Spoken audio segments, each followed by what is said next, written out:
Diz assim a palavra do Senhor: grande é o Senhor, nosso e muito poderoso, e seu entendimento não se pode medir.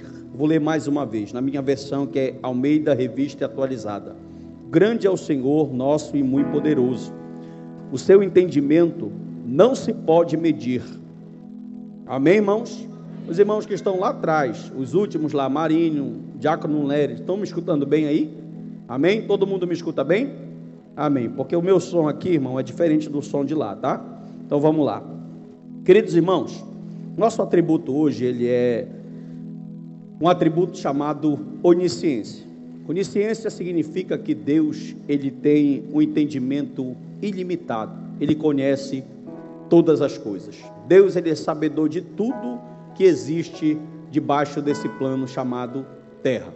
Por exemplo, quando uma pessoa que é um doutor, um PhD, que tem um pós-doutorado, teve um cientista na Austrália, que ele pegou um animal e ele passou 30 anos da vida dele. Quantos anos?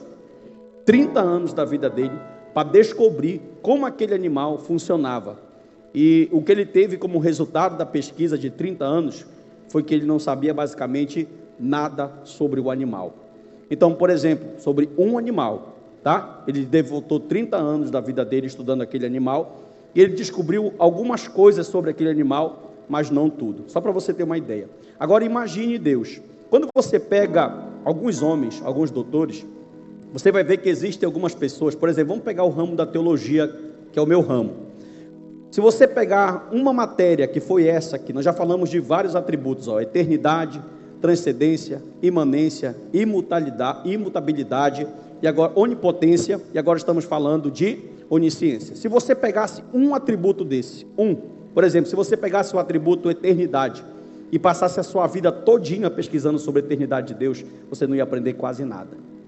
Um atributo só.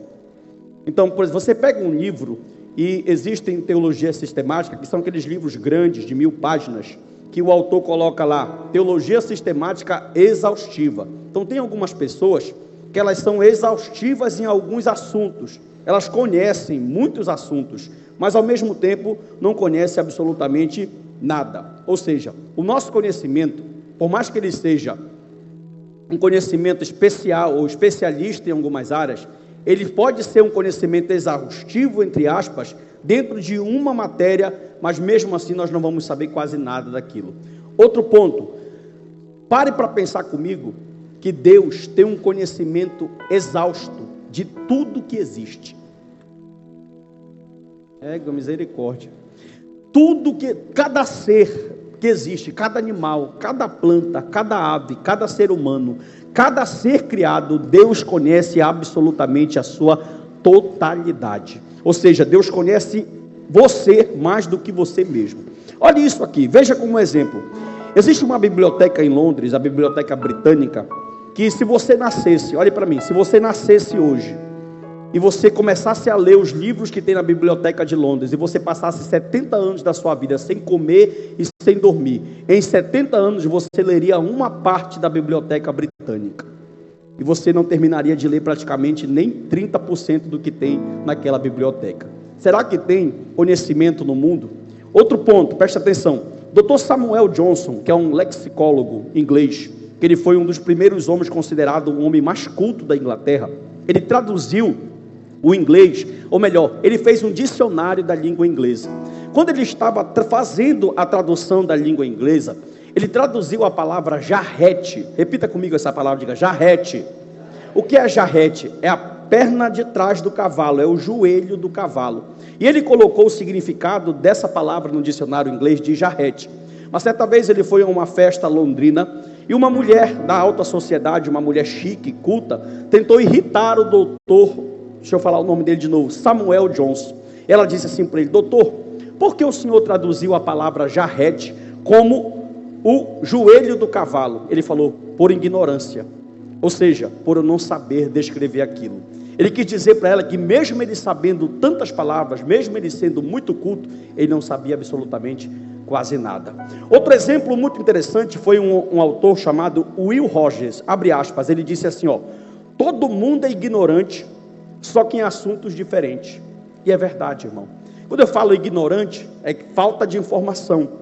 E às vezes a gente sabe um pouquinho de uma coisa e a gente pensa que já sabe muito. Quando vai para as outras áreas, por exemplo, se você chegar diante de dois advogados que estiverem falando sobre direito de uma forma técnica, você vai ficar boiando ali na conversa. Você não conhece os termos, você não conhece as falas, você não conhece quase nada. Se você for diante de médicos, a mesma coisa. Se você for diante de qualquer pessoa que não é a sua área, é a mesma coisa que vai acontecer. A suma de tudo isso é, preste atenção, mesmo aqueles que sabem muito pouco. Viu? Mesmo aqueles que sabem muito pouco. Muito bem. O conhecimento de Deus, ele é um conhecimento infinito.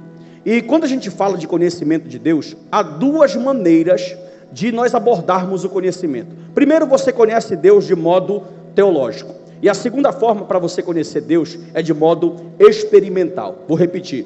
Deus você pode conhecer de duas formas. Você pode conhecer Deus de forma teológica, aprendendo quem Ele é através da sua palavra, ou você pode conhecer Deus de forma experimental. Só que preste atenção, você pode conhecer Deus na experiência, mas se você não tiver conhecimento teológico de Deus, essas experiências podem te levar até mesmo para um abismo e podem te levar a um conhecimento. Por exemplo, às vezes a pessoa tem uma experiência espiritual. Deixa eu te dar um exemplo para te entender melhor. A pessoa nasce, a pessoa dorme, ela está orando de noite, meia-noite ali, ela está naquele quase dormindo, ela já está falando besteira na oração. Ela fala, Senhor, eu te abençoo. Não, Senhor, me abençoa. Eu te abençoo. Ela está quase dormindo na oração, aquele momento mais difícil da madrugada. Aí ela dorme, preste atenção. Nisso que ela dorme, ela sonha que ela está numa fazenda branca muito linda. E nessa fazenda ela vê um monte de ovelhinhas tão claras como a neve, muito branquinhas, muito bonitinhas. Quando ela acorda de manhã, ela vai lá com o marido e fala para ele, meu filho, eu fui no céu essa noite. Você está vendo? Isso é uma fazenda, né, irmão? Onde tem uma ovelha e um pasto verde. Porque a Bíblia diz em João capítulo 1, versículo 18, que ninguém subiu ao céu, senão aquele que desceu. Então a minha experiência, se não tiver conhecimento ou entendimento teológico, ela pode de certa forma ser uma experiência não muito boa, e pode me levar a fazer coisas que não são muito boas. Preste atenção, eu preciso abrir um parêntese para falar isso aqui. Experiência espiritual de ninguém é doutrina para você seguir.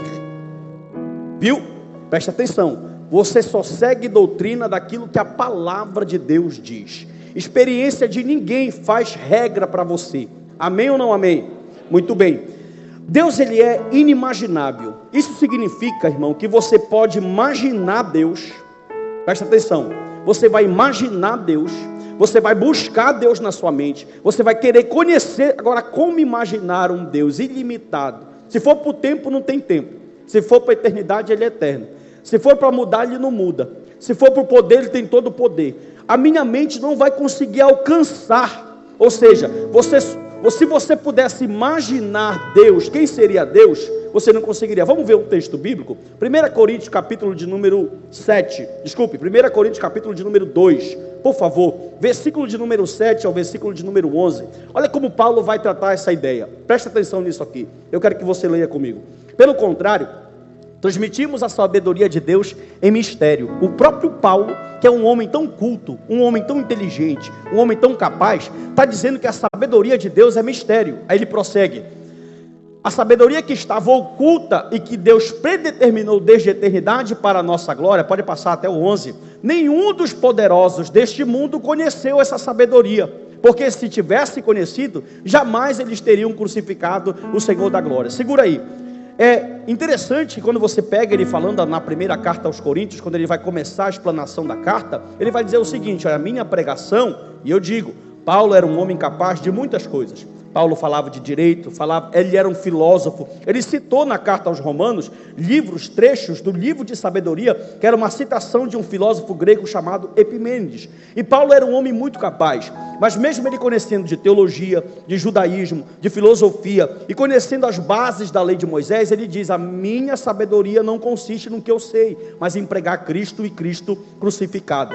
Versículo de número 9, olha o que ele diz, mas, como está escrito, nem olhos viram, nem ouvidos ouviram, nem jamais penetrou no coração humano o que Deus tem preparado para aqueles que o amam. Pode colocar o próximo.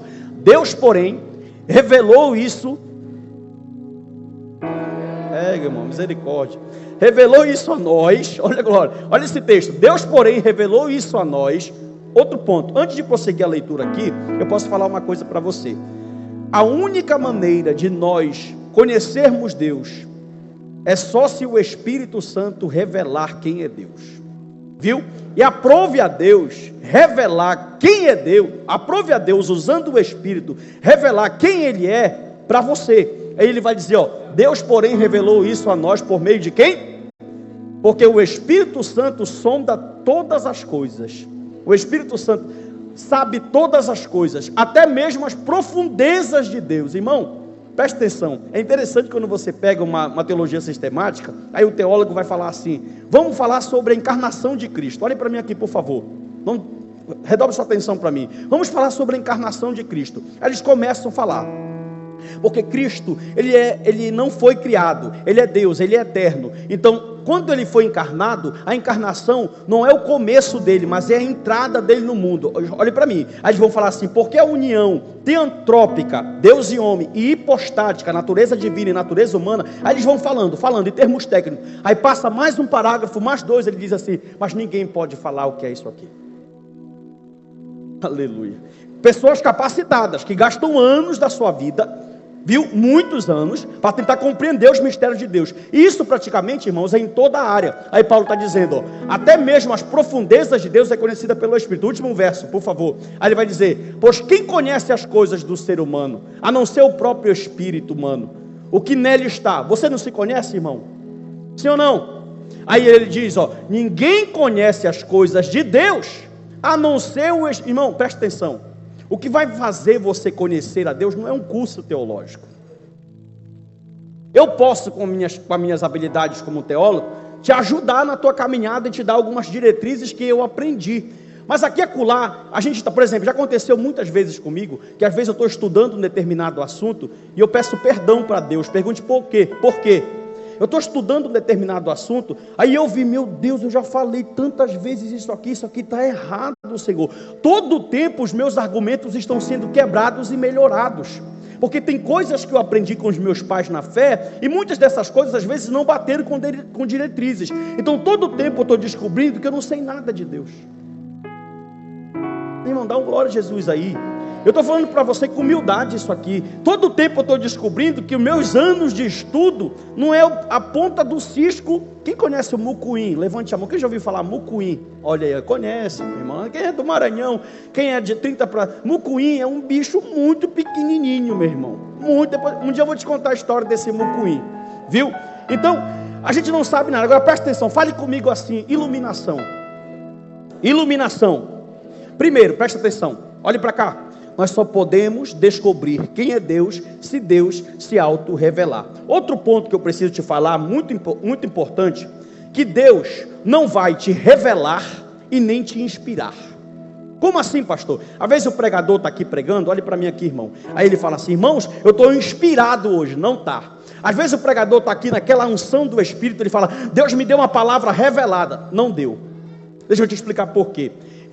Inspiração e revelação são coisas que não tem erro, porque quem inspirou as escrituras foi o Espírito, e quem revelou para os 40 autores bíblicos também foi o Espírito. Tanto a revelação, olha para mim, crente, tanto a revelação quanto a inspiração, elas são isentas de erro, elas não têm erros, porque foram inspiradas pelo próprio Espírito, sim ou não? Aí eu te pergunto, a minha pregação e a tua pregação tem erro, sim ou não? Aqui e acolá nós não falamos uma heresia, aqui e acolá nós não falamos uma coisa fora, aqui e acolá nós não temos um argumento contrário de Deus, então logo nós entendemos que nós não podemos receber revelação, porque já foi revelado, e logo nós entendemos que nós não podemos ser inspirados, porque o que foi inspirado foi a palavra. Então o que é que Deus nos dá? Iluminação. Como assim, pastor? Deus vai iluminar a minha mente, aprende, para você entender o que foi revelado para os apóstolos, revelado para os profetas e inspirado nas escrituras. Por exemplo, existem dias que você está lendo a Bíblia ali e tal, você lê, não estou entendendo nada. Acontece todo dia, pastor, que Deus te liberte nessa noite em nome de Jesus. Então você está lendo ali, olha para cá, e pastor, eu fui para cima, eu não entendi nada, pastor, não consigo entender. De repente, um dia tu acorda, tu põe teu café, põe teu pãozinho do lado, põe um pão diário aqui, aí tu pega o mesmo texto que tu já leu várias vezes, e o Espírito Santo faz assim, ó. Aleluia. Que é isso, pastor? É o Senhor, o único ser, Espírito Santo, que pode fazer você compreender, aleluia, a grandeza desse Deus onisciente, te revelando quem é esse Senhor Todo-Poderoso. Amém ou não amém? Beleza, só que preste atenção. Repita comigo assim: expulsando o Espírito Santo. Oh Jesus, dá força para o teu povo. Mais uma vez, já expulsando o Espírito Santo. Preste atenção no que eu vou te falar. Olhe para mim. Quando nós expulsamos o Espírito Santo da igreja, introduzimos na igreja outras coisas no lugar do Espírito. Irmão, preste atenção. Se o único meio que tem para me conhecer, na verdade tem 3 meios. Tem a revelação geral, a natureza. Tem a revelação moral dentro de mim, o meu senso que diz que existe um Deus. Mas a melhor e maior de todas, digamos nesse sentido, é a palavra. Por quê? Porque aqui na palavra ela vai me dar alguns detalhes de quem é Deus. Por exemplo, a palavra vai me ensinar como é que Deus regenera. A palavra vai me ensinar como é que Deus justifica. A palavra vai me ensinar como é que os atributos funcionam. E isso a revelação geral e a revelação moral não vão te dar como a palavra te dá. Então, nesse sentido, a palavra sobressai. Amém? A revelação escrita é a melhor. E quem inspirou o livro? O Espírito. E como é que o Espírito conduz a igreja? Com a palavra. Quando as igrejas tiram a palavra do centro e colocam outros métodos, ela está se cegando. Como assim, pastor? Elas estão dizendo para o Espírito Santo: Espírito Santo, fica aqui fora que a gente vai usar o método da campanha. Espírito Santo, fica aqui fora que nós vamos usar as práticas humanas. Espírito Santo, fica aqui fora, porque presta atenção, o Espírito Santo de Deus vai conduzir o rebanho através desse livro. Não tem outro método, irmão. Pastor, se você ler o livro da história da igreja, olhe para mim aqui, e você pegar o livro dos principais avivamentos que aconteceram na Bíblia, no tempo dos apóstolos e no tempo da reforma e pós-reforma, você vai ver que é unânime, sem exceção nenhuma. Todos os avivamentos aconteceram quando a Bíblia foi o centro do culto. Irmão, sabe como era que os reformadores faziam? Olhe para mim aqui. Eles cantavam 2 salmos, ou um cântico de adoração, ou um hino, e depois a cátedra, como eles chamavam, se reuniam num palácio, ou numa mega igreja. Por exemplo, a igreja da Alemanha, que pegou fogo, aquela igreja muito famosa. Lutero pregou naquela igreja. Então, eles se reuniam naquelas igrejas para pregar, e o centro de tudo era o quê? Hoje eu estava lendo pela manhã na minha casa o livro de Esdras, estou terminando de ler o livro de Esdras, e eu vi que quando Neemias restabeleceu o muro, o templo já estava levantado, aí o povo que já estava ali, vivendo aquela expectativa de voltar a cultuar, eles olharam para Esdras e disseram assim: Esdras, pega a lei de Moisés e lê ela para nós, aleluia, que nós queremos sentir aquele gostinho. Já pensou, irmão, na Babilônia um tempão, sem ouvir a palavra de Deus? Aí Esdras pegou, mandou fazer um altar, um púlpito de madeira, se colocou no alto, e a Bíblia diz que ele começou desde cedo a ler. Foi tão impactante a leitura da palavra. Há uma tradição judaica, só fala se você dá glória a essa, que diz que Esdras era um escriba altamente capacitado, e alguns rabinos diziam que ele decorou, ou melhor, que ele aprendeu de Gênesis a Deuteronômio, ele sabia todos os versículos de cabeça. Meu Deus, já imaginou uma coisa dessa? Ele sabia de Gênesis a Deuteronômio, o Pentateuco decorado. Já pensou, irmão, um negócio desse? Então ele era um homem muito capacitado, e ele sabia que a forma de acontecer o avivamento era como? Era o Espírito Santo mostrar e revelar quem é Deus. Você quer conhecer Deus, irmão? Amém, irmão? Preste atenção, a tua busca ainda para cá, a tua vinda ainda para cá, a tua caminhada ainda para cá, tem qual propósito? Nós viemos à igreja, nós vamos à igreja por N motivos. As pessoas estão precisando de um alívio, há pessoas que estão com quadros depressivos, de ansiedade, há pessoas que estão passando por propósitos no casamento, há pessoas que estão passando por propósitos. Por algum motivo nós chegamos aqui, mas vai chegar um momento que Deus vai nos dar tanta maturidade. Melhora, irmãos, não é para mim, que nós vamos começar uma busca desenfreada para saber quem é Deus. Aleluia. Quem tu és, Senhor? Isso, irmão, quando a pessoa está vivendo esse momento, é diferente. A igreja está repleta de cegos, porque o Espírito não abriu os olhos. Quando nós tiramos o Espírito, o único que pode abrir os olhos, como é que faz? Nós ficamos cegos. Qual é a ordem, Espírito Santo? Irmão, deixa eu te contar um segredo, é uma coisa pessoal. Toda vez que você for ler a Bíblia, curve a sua cabeça e ore alguns minutos e fale assim: Deus, Entre eu e esse livro tem um abismo chamado pecado. Só pelo fato de você ser pecador, quando você abre o livro, tu vai ter uma dificuldade de interpretação, fora os outros abismos que você vai precisar aprender. Aí você fala assim: Espírito Santo, foi tu que escreveu esse livro. Aprende isso, irmão. Foi tu que escreveu esse livro. Agora eu vou ler.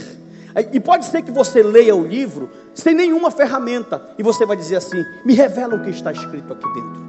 Me mostra o que está escrito aqui dentro, porque eu quero conhecer a grandeza desse Deus e saber quem é esse Deus. E se prepare, irmão, suas leituras bíblicas elas serão diferentes. Amém ou não amém? Escute, afirmações negativas sobre Deus. Deus é tão grande, e quando a gente vai falar dele, a gente fala de forma negativa. Por exemplo, se falar de autoexistência, para ele não tem origem. Se falar de eternidade, para ele não tem início. Se falar de imutabilidade, Deus não muda. Se falar de infinitude, ele não tem limite. Se falar de onisciência, ele não tem mestre, ele sabe tudo. Por quê, pastor? Por exemplo, se você falar assim, Deus é maior, você já está diminuindo Deus. Porque se ele é maior, ele pode ser medido. Você não pode medir quem ele é. Não se usa essas palavras: Deus é maior, Deus é forte. Se você fala que ele é forte, ele também pode ser medido. Quando a gente fala Deus, como a gente diz? A gente diz: Deus é Deus. O dia que você entender quem é Deus, Deus não é Deus. Amém, irmão? Então ninguém vai conseguir entender ele. Olha só, e isso aqui já nos foi revelado, mesmo que por muito pouco. Olha esse texto que eu vou ler com você aqui. Coloca para mim Mateus 11, versículo 25 ao versículo 27. Mesmo que nós sabemos só o mucuim, que o Senhor é onisciente, ele quis nos revelar. Olha o que diz esse texto aqui, ó. Porque aquele tempo Jesus exclamou: graças te dou, ó Pai, Senhor do céu e da terra, porque escondeste essas coisas dos sábios e instruídos.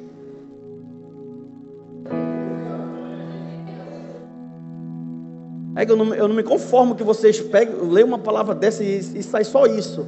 Aleluia. Meu irmão, Deus pegou o mistério que, Jesus amado, irmão, isso aqui é muito forte. O que homens poderosos queriam saber, ele ocultou. O que homens sábios queriam saber, ele ocultou. O que pessoas cultas demais queriam saber, ele ocultou. A gente vê isso na escolha dos 12. Jesus não foi buscar nenhum sacerdote, nenhum escriba. Jesus foi buscar ladrões.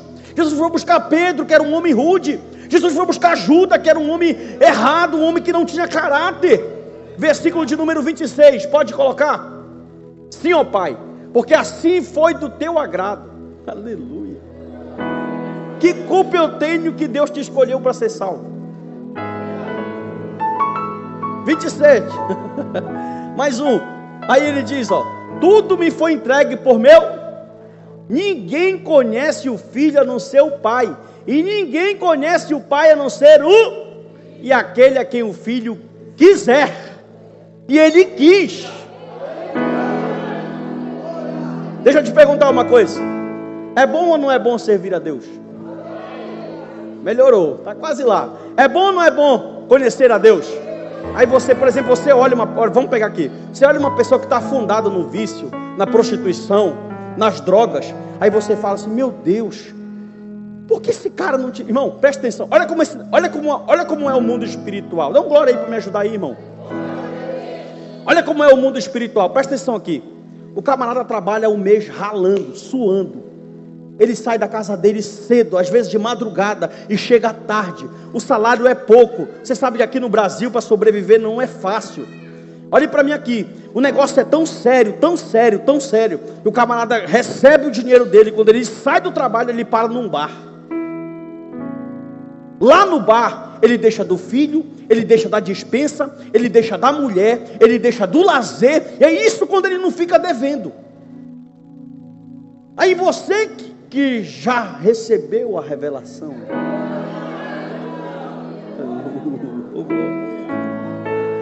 para você que o pai, para você que já tem uma conduta de, você olha aquilo ali e fala: meu Deus, está cego. E a pior coisa é a síndrome do apóstolo Paulo, é que o camarada está cego e ele pensa que ele está vendo. Amém ou não amém? O camarada consegue pegar 40%, irmão, olha que loucura isso. Como é que um doutor, repita comigo, um doutor, um homem que estudou 10 anos da vida dele, chega na frente de uma macumbeira analfabeta, que a casa dela está caindo em cima dela, e fala assim: faz um despacho para mim. Tem lógica isso, irmão? Não tem nenhuma. A casa dela já mostra que a miséria está lá. Tem aquelas macumbeiras vendendo chá para trazer boto, chá para trazer marido, chá para trazer não sei quem, chá para trazer mulher, para trazer amante. Aí você olha, miséria está lá. Porque por trás daquilo tem um mundo espiritual, demônios atuando. Mas o Senhor Jesus falou assim: olha, para alguns eu vou me revelar.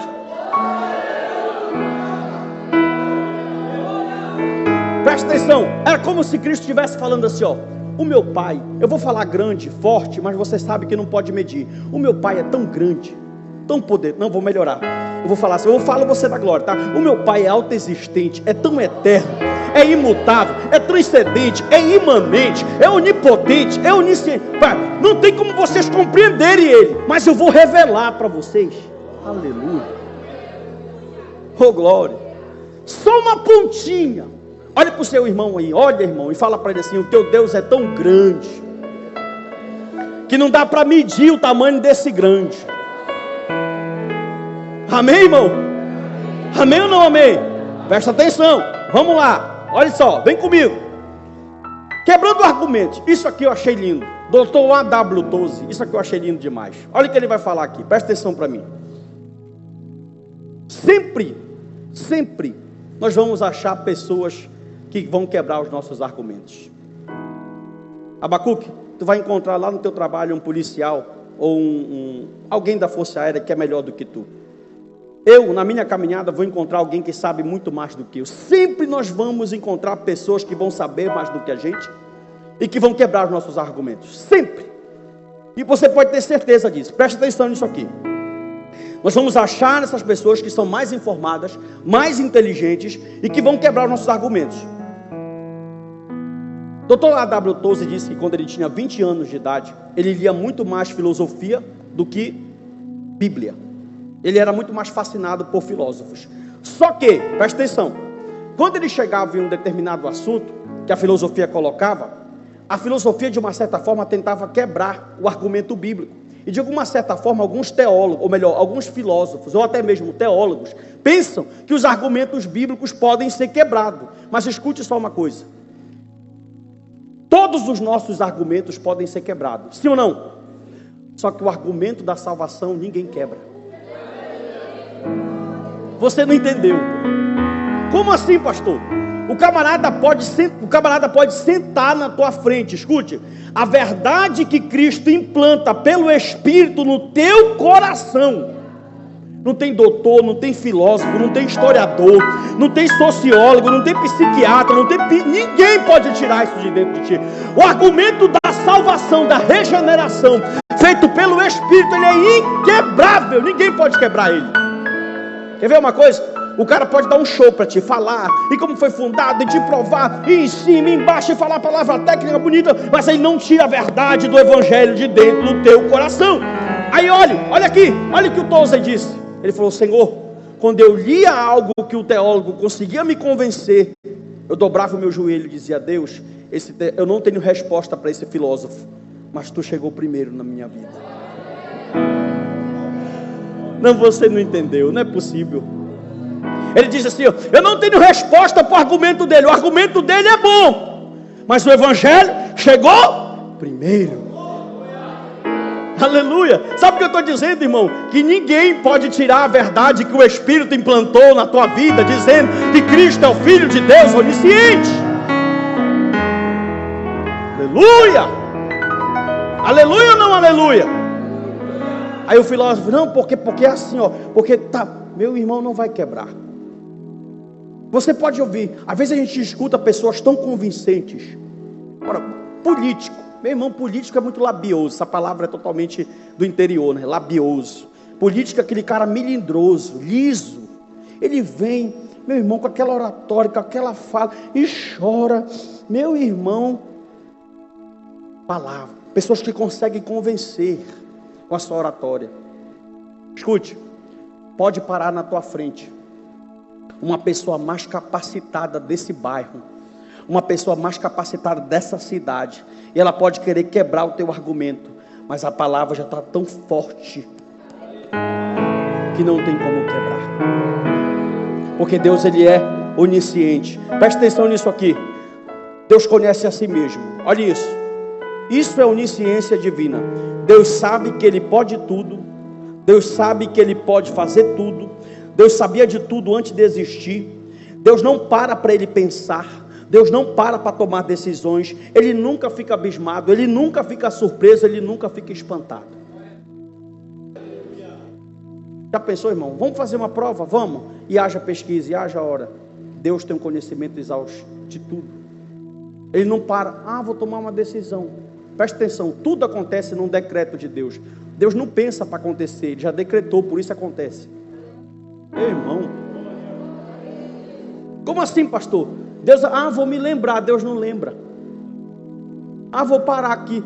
Outro dia eu, me lembrei do meu pecado. Não, Deus não lembra, irmão.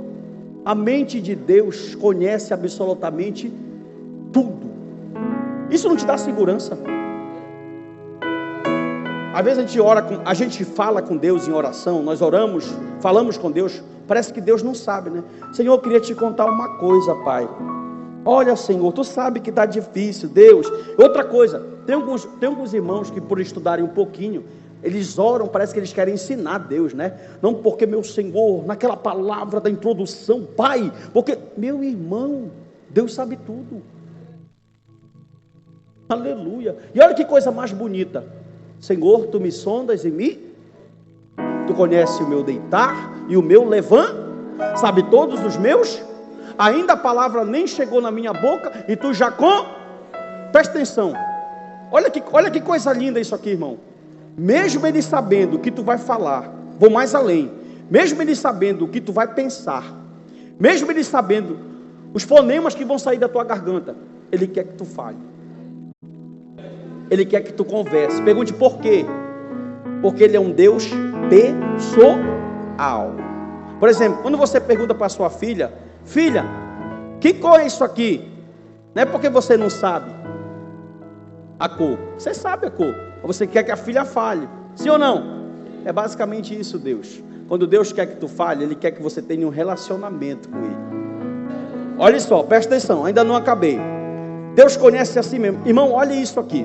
Coloca para mim o Salmo 2, verso 1 ao verso 4.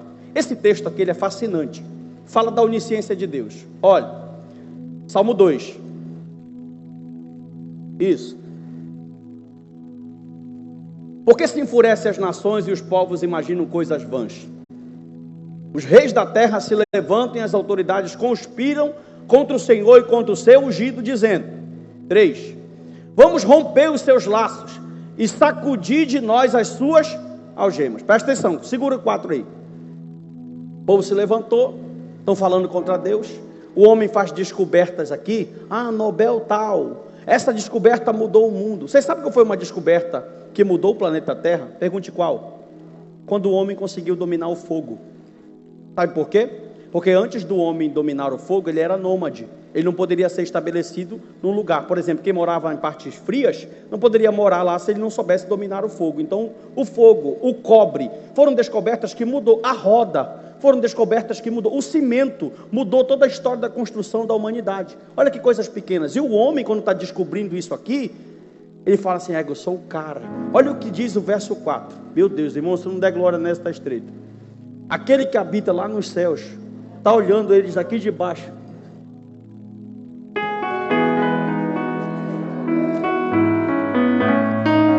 Não, presta atenção, olha para mim, deixa eu te explicar. Oh, meu Deus. O cara descobriu aqui o quê? Descobriu a cura do câncer. Doutor fulano de tal, nomeado Nobel, tal, o cara, e prêmio daqui, prêmio de lá. E o Pai, o Filho e o Espírito estão lá em cima.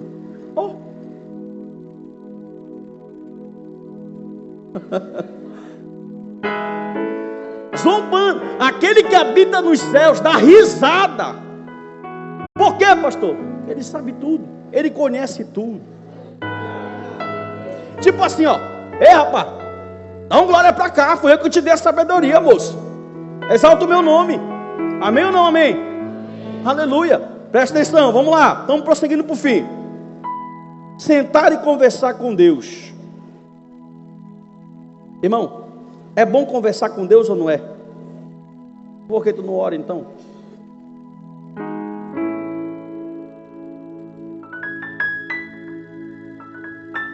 Não ia deixar passar essa. Ó, presta atenção. Salmo de número 139. É bom ou não é bom estar perto de pessoas que conhecem as coisas? Sabe o que eu achei incrível isso aqui? Eu até falei isso aqui uma vez, eu acho. Tu chega na frente do médico que tu nunca viu aquela pessoa. Tu não conhece ele, tu nem sabe se aquele homem é médico, se aquela mulher é médica.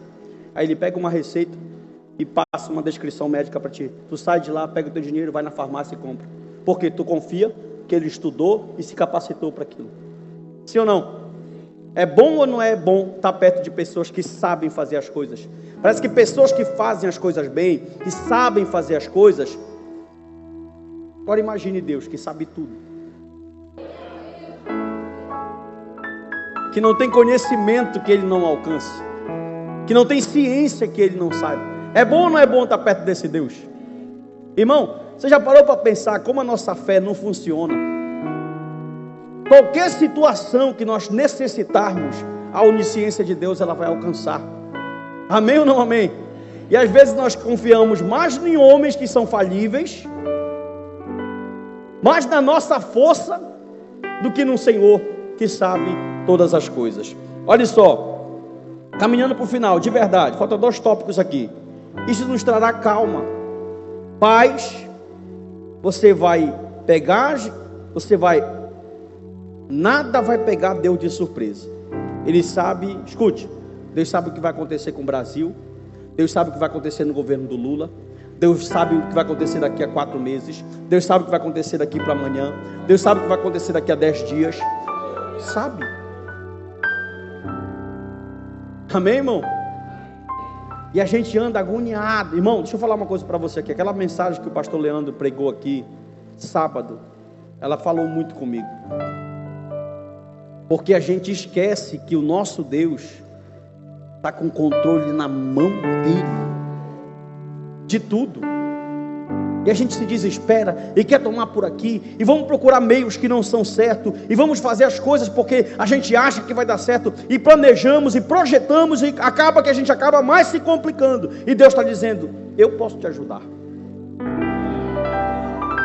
eu sei tudo, eu posso resolver o teu problema, nada para mim é encoberto, eu conheço todas as ciências, eu sou onisciente, eu tenho todo conhecimento, meu conhecimento é exaustivo em todas as áreas. Amém, irmão? Outro ponto, último ponto. Deus está dominando tudo e sabe que Ele coordena tudo, Ele conhece o seu povo, e você não é órfão. Olha isso aqui, Deus conhece o não salvo. Se tem alguém aqui que não é crente, e deve ter, escute isso: Deus te conhece pelo teu nome. Antes de tu nascer, Ele já sabia o teu nome. Escute, Ele sabe que você está rejeitando o Filho dele, Ele conhece os teus pecados secretos, e hoje Ele está dizendo assim, deixa eu ser o teu cuidado.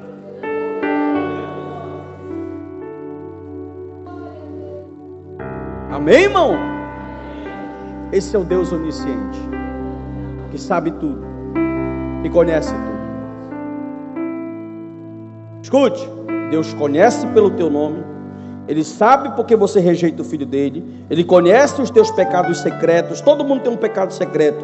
Então, por que não se colocar hoje sobre os cuidados e proteção desse Deus onisciente? Amém, irmão? Curve sua cabeça, eu quero orar com você.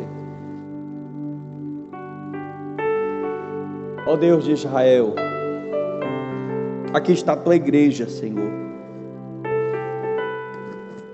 Pai, nós louvamos o teu santo nome porque tu és fiel sobre todas as coisas. E nós não sabemos o que vai acontecer amanhã, mas o Senhor sabe.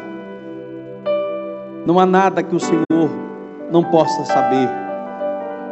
E nós acreditamos que tudo está no controle das tuas mãos. Hoje, mais uma terça-feira, nós aprendemos que todo conhecimento te pertence, que o Senhor sabe de todas as coisas. Se o Senhor sabe de todas as coisas, o Senhor sabe como será o nosso fim. O Senhor sabe como terminará a nossa trajetória. O Senhor sabe porque todos os dias foram escritos e determinados quando nenhum deles ainda havia. Aqui está a tua igreja.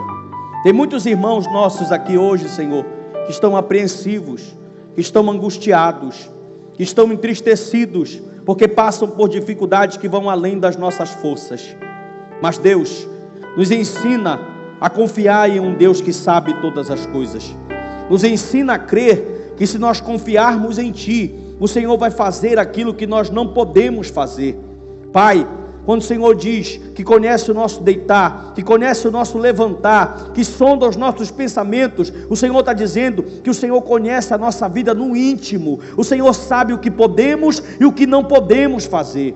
Pai, a minha oração nessa noite, para essa igreja, para esse rebanho e para pessoas que vão escutar essa mensagem na rede social, é que o Senhor enxergue no nosso coração a confiança de confiar em um Deus que é ilimitado, em um Deus onipotente, onisciente, onipresente, é um Deus que tem todo o poder na sua mão.